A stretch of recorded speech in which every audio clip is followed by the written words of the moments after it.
I think Callie and I, really believe that our parents, gave it their all and Yeah. were doing the best that they could. But there was a lack of discussion around mental health and emotional wellness at the time. And so Yeah. the newer research and the newer modalities that I think are coming through in therapy and in psychology is that our emotions are messengers for something deeper, a need underneath.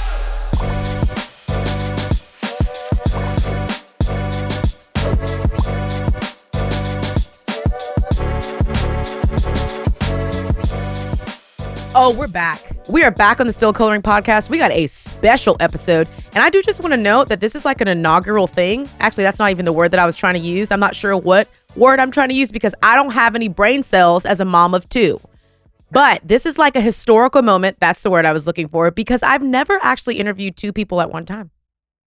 And today, baby, we got Kelly and we got Callie. Am I saying that right? Callie. Callie. Kay phonetically. I knew it. As soon Yes. as I said it, I was like, and I'm wrong. And that's a part of the brain cell. Kaylee. I'm going to say it again for the people in the back. Kaylee. And you guys, Also, well, tell me. you're not wrong. My dad misspelled my name. So, You're not kidding. You know. You're not kidding at all about this. Your dad actually did misspell your name. Oh, yeah. My parents thought I was going to be a boy and they had the name Caleb picked out. And then I was 6 weeks early and my mom was passed out and my dad and the nurse. My dad is a notoriously terrible speller. Stop. And they misspelled my name because they just took Cal and continued it from Caleb into Kaylee. When they could have gone Kay. They could have gone Kay. But they said we're not going to do that because we're doing the best we can. And so welcome, guys, to the podcast in this historical moment. I've gotten your name wrong and your daddy can't spell. And what a way to start this thing off. You guys founded an incredible company that I just happened to stumble upon on Instagram called Slumberkins. And I am a fan. Like, I'm a fan. I'm listening to the music. I'm about to watch the show. I'm in. Tell us a little bit about Slumberkins so the people know what's getting ready to go down. Sure. Thank you so much for having us on the podcast. Slumberkins is an emotional wellness brand for families. And we started with plush and books because Kelly and I, as a teacher and a therapist, didn't know how to start a company. So we actually started out hand sewing these characters and self-publishing books. Yeah.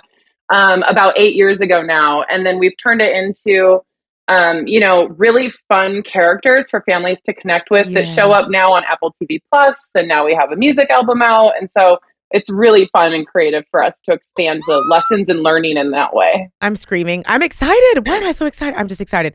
I'm excited. Well, first of all, let's just talk about, you're on iTunes, but you're also like number one on iTunes. I mean, families all over the world are listening to this and they're like, oh, this matters. Let me also just say this. A company is getting it right when in only 8 years, you have gone from probably sitting down in your living room, sewing little small plushie toys, to Apple TV, iTunes. Like, that's not a small feat here. We're talking about 8 years of exponential growth. And here's why. Because you're hitting a felt need. And the felt need is we are parents and we don't know what we're doing. And not all of us are school counselors. Not all of us are licensed therapists. Not all of us have the capacity or the gifting or the smarts to go to school for that. Not all of us are called to it, but a lot of us are parents and we are really struggling. We had an incredible child therapist, psychiatrist, Dr. Chinway, on this season as well. And she talked about this. I mean, all these statistics, y'all, and y'all know this, like, families are hurting right now because their children are hurting and they don't know what to do with their emotions and they're processing through all sorts of things. And families just aren't getting this right. Kelly, can you talk a little bit about like the tension of what we're not getting right with kids? Like, what is it? Are we just not listening to them? Are we not able to name the things? Like, what's happening? Where's the tension coming from? Yeah, I think just from my own personal experience and lived experience, I think Callie and I, really believe that our parents did the absolute best that they could. And, the discussions on mental health and speaking in the emotional realm were so new and barely culturally accepted at the time in the 90s and the 80s. It was like big emotions came up, go to your room and hide them. I don't want to see them, like get it together so we can all be successful. And, that was that even the fact that our parents probably improved on what their parents gave them. So, just first and foremost, before I say like, there were skills that weren't developed by our parents for us, it's not because they didn't try or want to. Our parents, gave it their all and Yeah. were doing the best that they could. But there was a lack of discussion around mental health and emotional wellness at the time. And so Yeah. the newer research and the newer modalities that I think are coming through in therapy and in psychology is that our emotions are messengers for something deeper, a need underneath.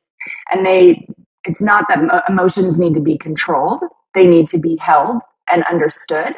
And when you go beneath those feelings, beneath emotions, what you find is, your needs. Yeah. And when we react to emotions in ways that are rigid or, inadvertently telling somebody to put them away, this is how core beliefs and core beliefs about yourself build up and start to build up. And you can have either adaptive core beliefs or negative core beliefs. Yeah. And those are really being formed up and solidified no matter what. Even if you're doing it That's really good. well and this stuff, like you're still getting negative and adaptive core beliefs from the age of 0 to 7, 8. So these are the moments that you're coming back to as an adult and will be working through your whole life. Your whole life. Get excited, y'all. But this is the thing, there's no way to do it perfect. No Yeah. matter what happens, you come out of this point in your life having Yeah. insecurities, having pain that you are going to be working on and building from. So there's no way to come out and be like, oh, I did it perfect and I have no issues. And now my child is going to, like, that's already an issue in and of itself. It's a Yeah. process. It's always dealing with holding the feelings of your child and knowing that your role is not to fix feelings Yep. or have your child be a certain way. It's merely to help them understand their Yeah. emotions and hold space for what comes up. Oh, that's so good. Okay, here's another thing I really like about the brand. I like that you guys are making the parents the heroes. Like that's super meaningful to me as a parent of two and a child with special needs because that's what we're longing for. Like a lot of us as parents, we don't just want to push our kids off to the experts, right? Like we want to bring them into the room. We want them to be a part of this village that it takes to raise these kids, but also like we want to be equipped. And I wonder how intentional that was when you guys built everything. Like Callie, talk to us a little bit about like what you guys had in mind as you pursued like making the parents the heroes.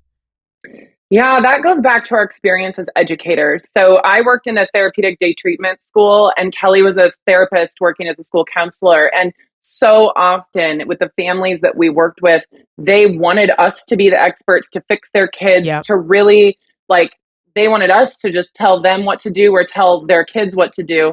And so innately, Kelly knew that as a therapist and knew that actually the most powerful thing for healing and when intervening on the emotional realm is to actually empower the parents. Yeah. That is why all of our books are written as all of our introduction books and every collection are written as a direct address script that basically gives a parent a script from a family therapist that are the words that a therapist wants you to say to your child to build those core concepts for a child. And then every book has an interactive affirmation that facilitates those meaningful moments of connection. And the best thing is that any parent can do this, no matter where you are on your own emotional learning journey about yourself, your own kid, your own childhood. You can always pick up a book and read it to a child. So we love that it's pretty stealthy, Yeah. that it really is for anyone. Yeah. I love this idea that you just introduced about like, listen, we may be getting it wrong. Like we may have gotten it wrong in the past, but like anyone can pick up a book. And we have all the books. We got Thomas the Choo Choo Train, whoever he called. We have all the different things. And I'm just really excited because I feel like there's been a wave of parental resources when it comes to emotional health, when it comes to teaching your kids these things. And I'm on for the freaking bandwagon. Let me just say that. Like, I am here for having my kids' shelves being filled with these types of resources because I can talk to them about Thomas the Choo Choo Train. I actually think that's not his name. I don't remember right now. The little engine who could. What's his name? Thomas the Tank Engine. Oh, it was. I Yeah. was like, am I saying this wrong? Okay, I feel good about it. Like, we can teach them about the Choo Choo Train all day long, but how powerful is it to have resources that are pointing towards something that's not only going to impact them right now as little tiny humans, but like for the rest of their life? Because as you said, Kelly, we're going to be talking about this for a real long time. Okay, so one of the things that I have done is Insta-stalked you guys. Now, what's good is that I Insta-stalked your company. So it's actually not even really weird because it's not even a human per se. And I started scrolling through some of the comments because that's where you get your content. That's actually where you know if the company's good or not. And I am seeing all these parents, these caregivers saying, oh my gosh, like my child named this feeling because of this book or this line, like this saved my everything. Like I feel so much more equipped as a parent. And I just wonder how that has influenced and impacted you guys as business owners. And maybe like one of the ones that you saw that just like touched your heart. You're like, oh, we're in the right track. We're doing the right thing. Kelly, what do you think? So honored and touched to be able to hear the feedback from so many customers and people who've experienced the brand. Putting your intention into something and planning and wanting to make something come through is one thing, but actually hearing that it's impacting people in the way that it is just, we feel honored every time that we hear something like that. Kaylee, is there like a review, a testimony that you've just held on to that you've seen like a parent say and you're like, I'm on the right path? There are so many. I would say, honestly, some of the testimonials that we've seen come through from parents that have gotten tattoos of our creatures on them because, oh, that's intense. Yes, because the messages are so impactful. They buy them for their kids and don't even know that it's what they needed and it's what they wanted to pass on to their child. And so we know of over 10 tattoos out there of characters, some of them being fox, Bigfoot, sloth, otter. And these aren't just little tattoos. They're like massive tattoos of like our on characters. Their chest. Yes. I love that.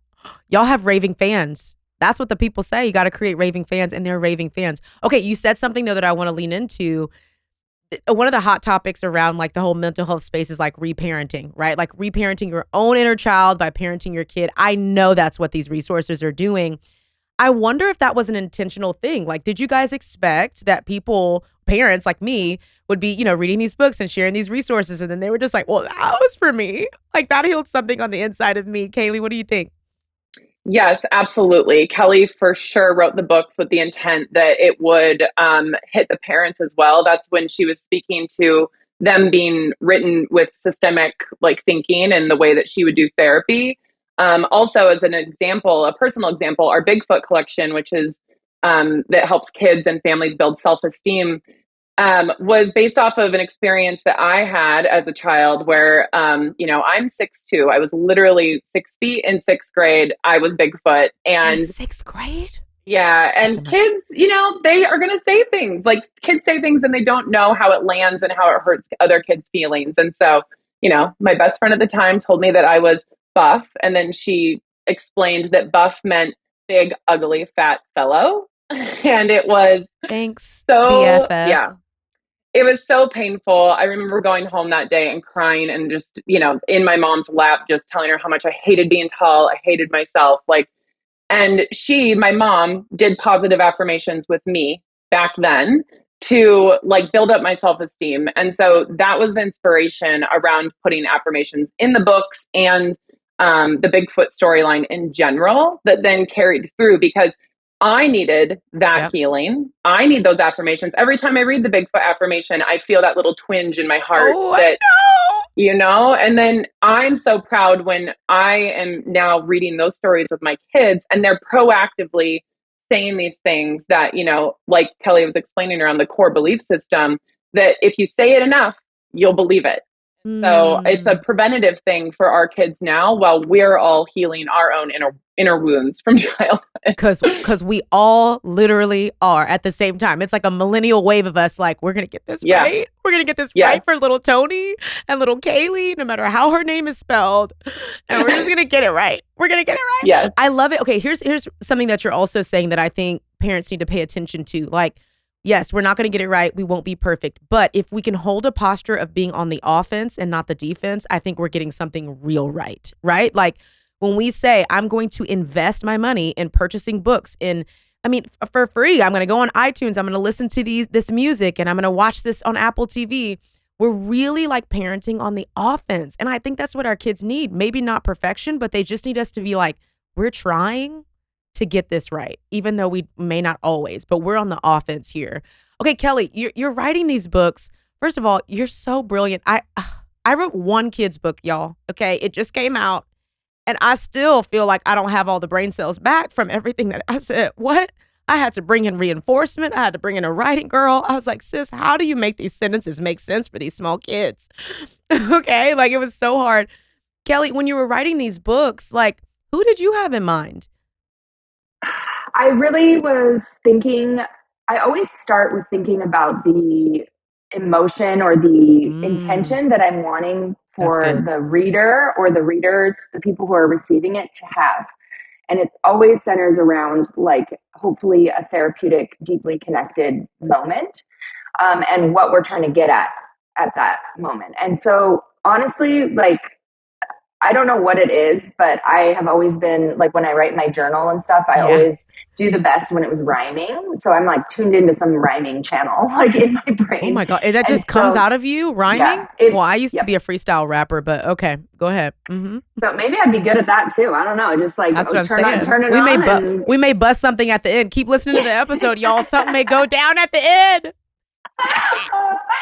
so I love but when that. I hold that intention, things would like download really fast. So most of the books I wrote in like 10 minutes, 10-15 minutes, where it would just come through as a little poem. And they're the same texts and poems that came out when we were sewing the Slumberkins at our kitchen tables. Okay, talk a little bit about affirmations, Kelly. Like this is a big one. I remember sitting in the counseling office, and I'm reparenting myself as we all are. And I remember my counselor saying you should write down the affirmations that you needed to hear as a child, and then give those to your daughter because it'll serve dual purposes. And I honestly hadn't done any type of affirmative, nothing like no affirmations in my life at all until I started to really wanting to be on the offense as a parent for my daughter. How do those come out? Like, how do you know what kids need to hear? Like, what's the intentionality behind affirmations? Yeah. So affirmations, the way we look at them is, you know, how do you know when something is like deep enough to like resonate on that felt emotional level? If you take any situation and you keep going down, down, down, you find that like self esteem, for example, Yeah. is about, if you keep asking why, what's it about? When you get down to the core of it, it's about lovability. Like, am I going to be lovable no matter what, Well, that's good. whether I make mistakes or not, right? That's what self esteem is built on. It's like that I have an innate quality of lovability. And so when we created the Bigfoot collection, the affirmations center around affirming your innate lovability. Oh, And so for each one of that's the very good. characters, when you take it down to its most, distilled place, so like what is it for people who feel the pressure to achieve or perfectionism, right? What's at the core of Yeah, that? let's talk about that's me. Let's talk about it. A little free counseling session, please. Yes, it's enoughness. Enough, being enough by just Yeah, being. it is. I felt So that little you tingle. Yep. so at some point, not because anybody said that that's exactly what it is, but through your experiences when you're a young child, you think in black and white more, right? Like your brain just is that way. You don't get nuance and you're so tuned in to your parent or caregiver. It's like your attachment brain. It's survival at that point for children that they're so tuned in. So when they do something right or they please their parent, right? It's automatically like good. And if I do something wrong, then that must mean it's bad, right? That's really normal for a brain Mm, to think about. But yeah. if you think of that, right, and you don't take the time to like say the kind of protective layer of whether you do something good or you do something bad, you're always enough. and it's okay, right? Wow. That can help inoculate your child from falling into that rigidity around, I have to achieve, I have to be perfect to get my parents' love. And they still might come out of the years having issues around achievement or perfectionism. But if they have that affirmation that they've had meaningful, connected moments with you, hearing you say that, then our hope is that down the line, when they're in a moment where, when you're at that place of like falling apart because you failed at work and you're having a meltdown because it feels like so horrible, that you remember, or somewhere around that affirmation comes back to you and you're like, wait a minute, no, I am enough. It's okay. And you can calm your system. Hmm. Okay, this is interesting. So I definitely think that we struggle with this in our household. My daughter, she has special needs, and so there's been moments, where teachers are like, "You're being bad," and we've switched that language in our house, and we try our best to tell teachers and behavioral therapists all the things like, "No, well, no, she's good. She is good. She is good in and out and all the way around." And sometimes we get to make good choices and we get to make bad choices. So that's something that's external and separate from her, and it has taken a while to reframe that I'm the bad kid in class or I'm the bad kid at children's church, et cetera, et cetera. And we just keep reiterating it. And if I'm going to be 100% honest, some days I'm like, how many times do I have to tell her that she's not bad for her to really get it? And some days I'm like, I just don't think she gets it. Like, I think she's so scarred from what she's been told at school, from the past, from ways that we've gotten it wrong, because we have. How often do we have to tell these babies these affirmations? Are we swimming upstream? Like, sometimes it just feels like, is this working? What would you tell a parent that's just wondering that? Well, first and foremost, I'm in the same boat with my son who has big behaviors. That's our Hammerhead collection is centered around anger and big feelings. And the first book in the collection is called Mad's Not Bad, because my son also is a child that he gravitates towards the bad guys. He doesn't like Batman. He likes Venom. He's 100%. bad. 100%. Yeah, Because of descendants. this, We're like, yeah, yeah, because of the same reasons that you're talking about, right? Like, of course, I'm saying the positive affirmations and all this, but I mean, I'm about to go real deep now. oh, go deeper, go home is our tagline, by the way. So, So, as much as we can affirm and try to stay in the positive, if we are in resistance to something that is truly happening and a lived experience of our child, or whether it's in ourselves or in our families, it's the resistance that causes the shadow, the other side, to get bigger. So there's always a balance. And as much as we all want to lean into the positive and say, you're amazing, also the lived experience of feeling shame and feeling judged and feeling out of control or bad is just as real. And so holding space for that, and um, being able to be vulnerable and open yeah, with your child about how you also feel that, yeah, right? And how that shows up in you is really important, because if we're just pushing against them, saying, you're not bad, and I think you're great, and they get this experience of having the negative side of that happen to them, yeah, right? Like, you yeah, did get mad at them when they bit you or, threw a fit, right? You lost it, and the things in you showed them that that wasn't okay, and affirmed that they are bad in some way. yeah, There's a part of them that is bad, which is not true. It's just we all have capacity for all the things, right? yeah, And so yeah, when we can open up to them and say, I've felt that way too, and that's really hard, and this is how I'm working on it. And I blew up at you when you got mad. And does that mean that I'm bad? And they'll be able to say, no, that you're not bad. And you say, okay, well, we're working on mm. it together. Oh, I love that. It's interesting because when I think about my own parents, I'm like, I have so much empathy for them now that I have healed from lots of things and gone back into my childhood and realized that our parents, as you guys said earlier, like, are just, they did quite literally did the best that they could. And we know that now as parents, because we're like, everybody just ate pizza for 7 nights and we're doing the best we can. But I love that. I feel like I should commend our generation, because I think one of the things we're getting right is humility, because that's honestly like at the bedrock of all of us doing the best we can. when we can be humble in front of our kids who don't really require us to be humble because they're so innocent and isolated as tiny little humans, like you could really be however you want it to be with your child who probably isn't going to tell anyone. And it's like one of the places that we have an opportunity to have humility and to have a word that I cannot come up with right now because I have a mom brain, but it's integrity. Woo, I got Yeah. words. To have integrity, right?